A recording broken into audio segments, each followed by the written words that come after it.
dengan mungkin dasar PowerPoint-nya. Ada saya buatkan beberapa jadi PowerPoint. Baik, teman-teman sekalian, kenapa bahasan sholat menjadi penting? Ya, ini dulu. Dan menjadi bagian yang paling mendapatkan perhatian tinggi dalam Islam, baik di Al-Quran ataupun di hadis-hadis Nabi Sallallahu Alaihi Wasallam. Semua Nabi itu menerima wahyunya di bumi. Rata-rata semua di bumi. Musa yang viral di Bukit Tur Sina, kan? Kemudian Isa alaihissalam di dekat pohon tin zaitun wilayah Palestina. Demikian Nabi Daud dan seterusnya. Tapi untuk mendapatkan satu ibadah berupa salat khusus bagi Nabi Muhammad sallallahu alaihi wasallam, tempatnya spesial. Inda sidratil muntaha, indaha jannatul ma'wa. Nerimanya langsung di dekat surga di sidratil muntaha. Itu kan oleh-oleh yang Isra Mi'raj itu kan, mendapatkan salat. Kalau Anda mau lacak referensinya, bisa ditemukan di hadis Muslim tentang peristiwa ini yang akhirnya mendapatkan salat. Subtopik yang nomor 1, kitab pertama, Kitabul Iman. Nomor 1, subtopiknya nomor 74, Babul Isra di Rasulullah sallallahu alaihi wasallam ila samawati wa fadlis salat. Pembahasan tentang Isra-nya Nabi sallallahu alaihi wasallam sampai di langit dan mendapatkan keutamaan salat. Hadisnya nomor 162. Riwayatnya Imam Muslim. Imam Muslim menerima dari Syaiban bin Zarukh. Syaiban bin Zarukh menerima dari Hamad bin Salamah. Hamad bin Salamah menerima dari Thabit al-Bunani. Thabit al-Bunani menerima dari Anas bin Malik radhiyallahu taala anhu. Beliau menerima dari Nabi sallallahu alaihi wasallam. Lengkap rinci peristiwa singkatnya mendapatkan salat. Dan salat menjadi pokok penentu amalan lain. Jadi kalau benar salatnya, benar hajinya. Benar salatnya, benar zakatnya. Benar salatnya, benar interaksi dengan Qur'annya. Dan benar salatnya, itu pasti baik hisabnya. Maka turun hadis spesifik yang banyak dihafal oleh para ahli hadis, jadi pegangan hidup sampai akhirat. Inna awwala ma yuhasabu bihil abdu yawmal qiyamati as-salah. Amal pertama yang akan dihisab di hari kiamat adalah salatnya. Idza salahat salaha sa'iru amali. Kalau baik-baik semua amalnya, indikasinya dari salat. Wa idza fasadat fasada sa'iru amali. Kalau salatnya enggak bagus, pasti ada pengaruh ke amalan lain. Dan itu sangat menentukan. Baik. Kenapa salat? Ada apa di balik salat? Dan bagaimana cara salat yang benar yang melahirkan perubahan pada kehidupan? Itu yang coba kita turunkan sampai-sampai di bulan Ramadan pun ibadah pokoknya salat. Ya kan? Ibadah pokoknya salat loh. Sampai Nabi mengatakan, "Man qama Ramadhana imanan wa ihtisaban, ghufira lahu ma taqaddama min dzambi." Spesial untuk Ramadan, orang yang salatnya benar khusus di Ramadan, di malam harinya yang kita kenal dengan tarawih, kalau benar salatnya dan ada getaran pada jiwanya, lalu dia berdoa spesifik, maka yang pertama Allah berikan mengampuni semua dosa yang pernah ia kerjakan selama hidupnya. Nah, itu nggak main-main. Artinya merubah dia menjadi lebih baik. Itu salat. Karena itu kenapa ada tambahan di Ramadan spesifik untuk meningkatkan salat tarawih. Berarti ada sesuatu yang sangat penting. Yuk kita mulai. Pertama kita akan bahas dari segi nama. Ya. Kedua, kita akan bahas dari segi fungsi atau hikmah atau manfaat. Baru kemudian yang ketiga kita masuk kepada persoalan teknis penunaiannya. Baik bacaan, cara, makna. Kita belajar dari mulai menunaikan, bacaannya apa, maksud dari itu apa. Ya. Baik, kita mulai cepat. Salat. Apa itu salat? Doa. Apalagi? Kenapa doa disebut salat? Kenapa nggak disebut doa aja? Apa itu salat? Doa. Apa itu doa? Salat. Oke, yuk kita urutkan dari segi katanya dulu. As-salah, kurang lebih begini. Nanti ada versinya, ada yang pakai waw, itu ujungnya nanti kembali ke alif. Ini ya. Teman-teman, salat itu seakar dengan kata silah. Silatun. Seakar verbnya, kata kerjanya dengan kata wassala. Wusul.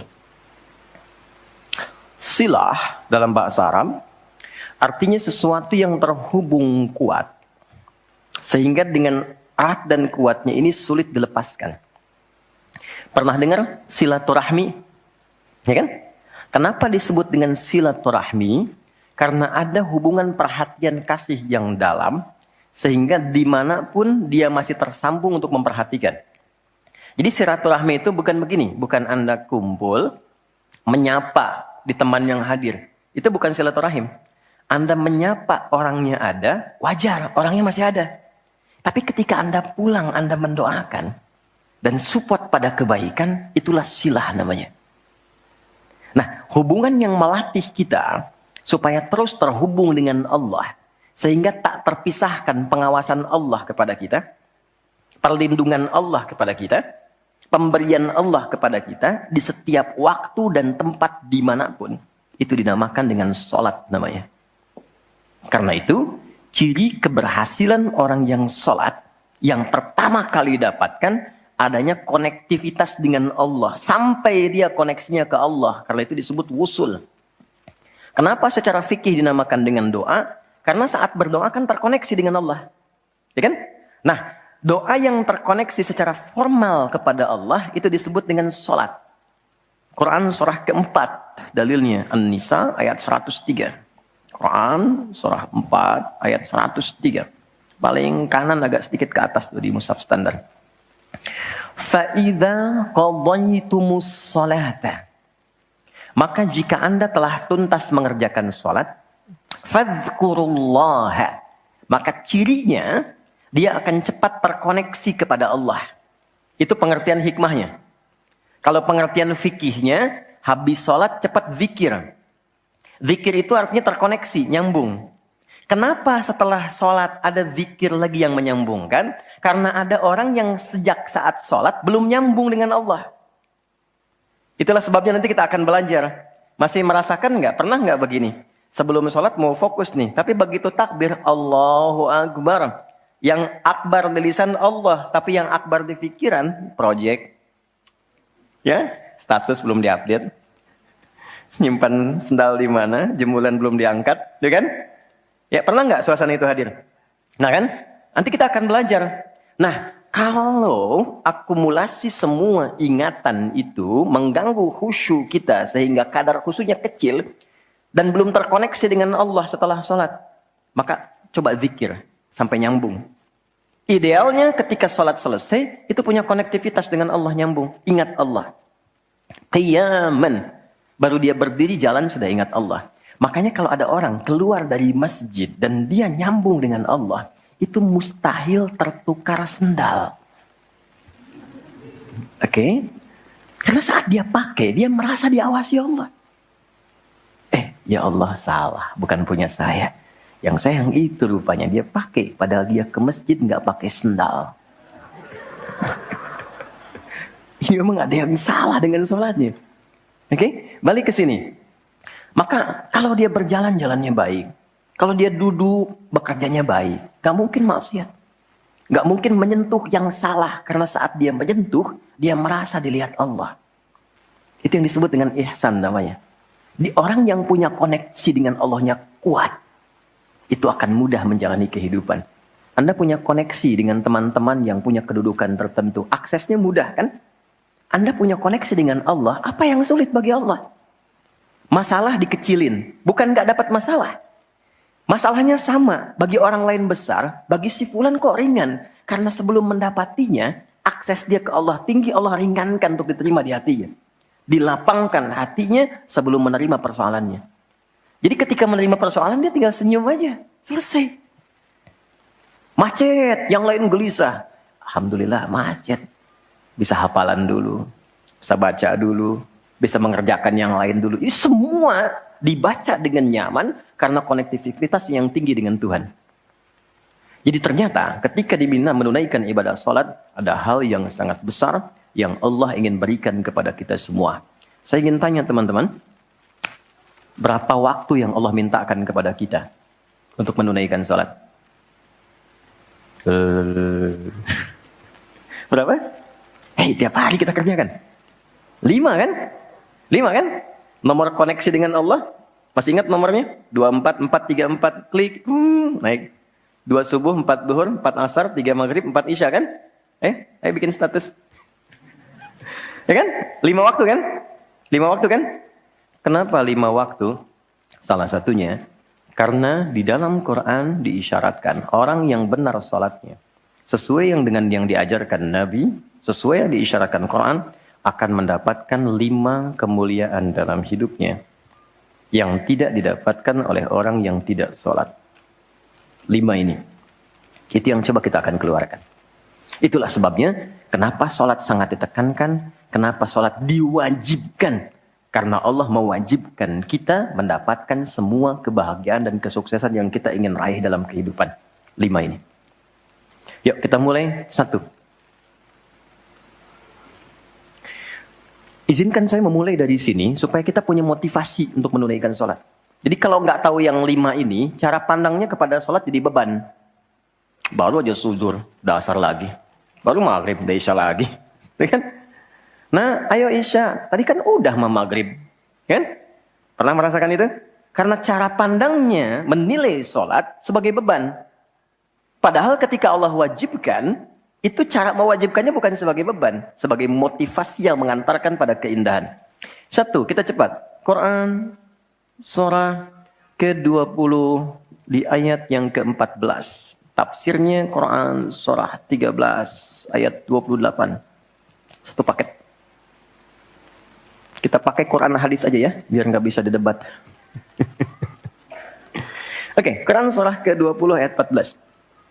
Innani anallahu la ilaha illa ana fa'budni wa aqimis salata li dzikri. Sayalah Allah, kata Allah. La ilaha illa ana. Gak ada Tuhan yang layak dipertuhankan kecuali saya. Ini kalau kita belajar ngaji tentang tauhid, ya, belajar mengaji tentang dasar keyakinan, akidah. Ini ayat yang paling real, yang paling mudah dipahami, yang paling kuat pengakuannya. Saya coba mengumpulkan koleksi beberapa kitab-kitab yang disucikan. Saya kumpulkan.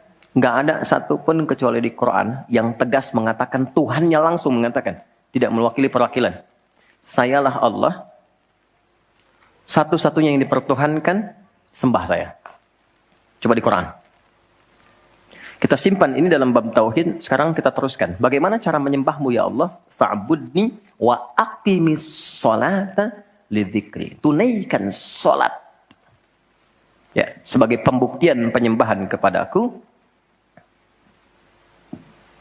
Lidzikri. Untuk mengoneksikan dirimu denganku. 1. Sholat adalah pembuktian sebagai hamba. Pembuktian iman. Pelan-pelan. Yang pertama,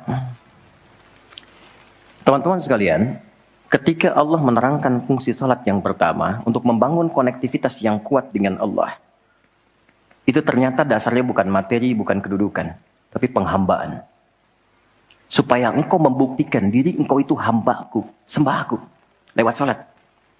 Jadi kalau ada orang yang mengatakan, Tuhanmu siapa? Allah, tapi dia nggak mau sholat, itu kata Nabi, belum sempurna kebertuhanannya kepada Allah. Ya, al-farqu bainal mu'min wal kafir, tarku sholat, kata Nabi. Perbedaan orang yang mengaku beriman dengan yang belum beriman, dilihat dari sholatnya. Jadi kalau dia sudah menunaikan sholat, itu pembuktian keimanannya kepada Allah, kebertuhanannya. Jadi kalau ada orang mengaku muslim, dia belum menunaikan sholat, maka dipertanyakan keimanannya. Karena itulah kemudian kata sholat disebut juga di Al-Quran dengan kata iman. Buka Quran surah kedua ayat 143. Lihat di pertengahan. Wa ma kana Allahu liyudhi'a imanakum. Jika ada hamba siapapun menunaikan sholat, aku nggak akan sia-siakan sholat yang dilakukan dengan imannya itu. Maksudnya apa? Akan dibalas, diberikan perhatian sesuai dengan kadar sholatnya. Disebut dengan iman. Dan yang paling dahsyat, Ketika seseorang sholat menghamba, kan gerakannya ruku, sujud, menghamba kan? Maka naik statusnya dari sekedar manusia biasa menjadi abdun. Teman-teman, ini rahasia besarnya. Perintahnya fa'budni, yang kita baca iyyaka na'budu, asal katanya dari kata abada, orangnya abdun, zamannya ibad. Dan tidak pernah disebutkan dalam Quran kata abdun kecuali untuk mengangkat derajat hamba di hadapan Allah. Contoh, Nabi Muhammad ketika peristiwa Isra dan Mi'raj dipanggilnya dengan nama apa? Quran surah 17 ayat 1. Subhanalladzi asra bi'abdihi. Tidak disebut nabi, tidak disebut rasul, tapi abdun. Nabi Sulaiman ketika diberikan kekuasaan besar, punya kedudukan yang hebat sampai menundukkan awan. Ya, sebelum Songgohan punya awan kinton, Nabi Sulaiman sudah punya duluan. Suzuki Yatanabe tahun 96 kan, bikin komiknya. Saya nggak terlalu baca itu atau tonton, tapi saya tahu. Itu awan ditundukkan, angin bolak-balik. Ketika mendapatkan kedudukan itu, sifat yang disebutkan abdun, bukan nabi, bukan rasul. Quran surah 38 ayat 30. Wa wahabna li Dawuda Sulaiman ni'mal abdu. Oke, Nabi Zakaria alaihissalam ketika akan diangkat statusnya dari suami menjadi ayah dan sudah berharap tinggi, dikabulkan, naik status, diberikan anugerah, disebutnya dengan abdun. Quran surah 19 di ayat yang kedua. Zikra rahmati rabbika abdahu Zakaria. Nabi Nuh diangkat status memimpin kelompok generasi manusia setelah Nabi Adam. Naik ke kapal, jadi pemimpin besar. Begitu diangkat, yang disebut statusnya abdun. Quran surah 17 ayat 3. Innahu kana abdan syakura. Kenapa disebutkan abdun? Abdun itu sifat penghambaan. Semakin tinggi ibadahnya, semakin tinggi pendekatannya ke Allah, semakin diangkat. Jadi dengan Allah itu karena Allah Khalik, kita makhluk. Laisa kamitslihi syai', enggak sama sifatnya. Jadi kalau ke Allah itu jangan terlalu ngangkat. Kalau tinggi direndahkan, kalau rendah ditinggikan. Karena itu kenapa saat sholat kita merendah supaya ditinggikan. Itu poinnya. Jelas ya? Itulah sebabnya kenapa Nabi dijamin surga, turun surah Al-Kautsar itu, satu-satunya Nabi yang sebelum wafat turun surganya. Rasulullah. Dengan turunnya surah Al-Kautsar. Kenapa? Salah satunya karena ibadahnya. Coba lihat kesaksian Sayyidah Aisyah itu di Al-Bukhari nomor hadis 1147. Kedatangan tabi'in namanya Abu Salamah bin Abdurrahman, tanya bagaimana sholat malamnya Nabi. Kata Sayyidah Aisyah, jangan ditanya panjang dan khusyuknya. Panjang dan bagusnya. Beliau memang sholatnya 4 rakaat di awal, tapi jangan tanya panjang dan bagusnya. Beberapa sahabat dulu pernah pengen tahu, penasaran. Diikuti sholat di belakang Nabi. Ternyata rakaat pertamanya dikira Al-Baqarah 100 ayat akan ruku. Ternyata disambungkan ke 286 ayat sampai selesai. Dikira setelah selesai akan ruku. Ternyata Alif Lam Mim lagi, Ali Imran sampai selesai. 200 ayat. Dikira ternyata setelah la'alakum tuflihun 200 ayat Ali Imran akan ruku. Nyambung An-Nisa 176 ayat. Baru kemudian ruku setelah 5 juz 4 halaman. Ruku. Besoknya orang-orang ini nggak ikutan lagi. Udah. Lain memang levelnya. Salam. Tersentuh kaki Nabi itu dengan tangan Sayyidah Aisyah. Ini menunjukkan sederhana kehidupannya. Bayangkan kan, suami sholat, istri tidur, nyentuh bagian kaki. Kira-kira tidurnya, alasnya di mana tuh? Nabi besar loh, ahli surga, hebat, pemimpin besar. Kehidupan demikian. Tapi kalau sedang beramal, kaya. Sodakoh, kaya. Sholat, kaya. Kakinya bengkak. Kata Sayyidah Aisyah, kenapa begini ya Rasulullah? Alam takun madmunah, alam takun ma'sumah. Engkau kan dijamin surga, surahnya sudah turun. Engkau dijaga dari kesalahan maksum. Jawabannya ringan sekali. Afala akunu abdan syakura, abdun. Apa enggak boleh aku menjadi hamba yang bersyukur? Ternyata syukur itu kalau dulu para nabi itu pakai ibadah. Jadi kalau dapat nikmat nih teman-teman, ini rahasia hari ini ya. Di antara kita saja ya. Karena saya nggak bagi di yang lain nih, cuma di sini nih. Ya. Para nabi itu, kalau mereka dapat nikmat apapun, itu yang dilakukan syukur. dan syukurnya lewat ibadah. Contoh, biasa kan suka hadir ulang tahun ya, masuk ulang tahun kesekian. Nabi tiba-tiba hari Senin puasa. Ditanya oleh sahabat, ya Rasulullah kenapa puasa? Kata Nabi, ini hari lahirku. Jadi mensyukuri nikmat kelahiran dari waktu yang telah berjalan, itu pakai ibadah. Begitu dapat anugerah surga, turun Al-Kautsar, malah diminta ibadah oleh Allah. Inna a'tainakal. Setelah itu apa? Fasolli li rabbika. Tingkatkan sholat, tambahkan amal lewat harta. Jadi jaminan surga itu bukan menghentikan amal soleh. Anda sukses dengan pekerjaan, bukan berarti menjadikan hubungan Anda terputus dengan Allah. Yang paling aneh kan Allah udah ngasih rezeki banyak, kok dipakai maksiat hasilnya? Allah kasih Anda minta, Allah kasih. Tapi begitu dikasih, kenapa dipakai untuk mabuk? Kenapa dipakai untuk maksiat? Kenapa dipakai untuk membeli sesuatu yang Allah nggak sukai? Kan ada perjuangan mendapatkan itu. Makanya dibalik caranya, ketika Anda menghamba, menunduk, Allah mengangkat. Tapi kalau Anda mengangkat, Allah turunkan serendah-rendahnya. Ini rumus pertama. Jadi ternyata ketika kita diminta menghamba dalam sholat, itu adalah jembatan pertama bagi Allah untuk mengangkat kita dengan derajat tertinggi. Paham? Oke, satu. Jadi kalau ke anak-anak begini kalau tanya, Mah kenapa sih harus sholat? Supaya kamu jadi hebat. Gitu. Kok bisa? Lihat Umar. Sebelum sholat, orang biasa. Kerjanya begini, cuman jalan-jalan, mabuk dan sebagainya. Tapi setelah sholat, dia jadi pemimpin yang sangat hebat. Dia hafal sekian bahasa. Dia dirikan sekolah-sekolah. Pemikirannya hebat, tangguh orangnya. Di mana-mana dikagumi. Itu. Kalau ada karyawan Anda bertanya, kenapa Pak harus sholat? Supaya kita makin sukses proyeknya. Makin banyak omsetnya. Coba lihat Abdurrahman bin Auf. Bukankah sebelum dia sholat dia kaya tapi biasa, malah hilang kekayaannya. Tapi setelah dia sholat dan dia praktekkan makna-makna dalam sholat, meningkat level kekayaannya sampai yang ketiga tertinggi. Dari kaya banget, kebangetan kayanya. Tuh, kapaknya terbuat dari emas kan? Abdurrahman bin Auf. Itu setelah sholat. Itu viral sekali kisahnya. Ya, jadi ini bagian pertama.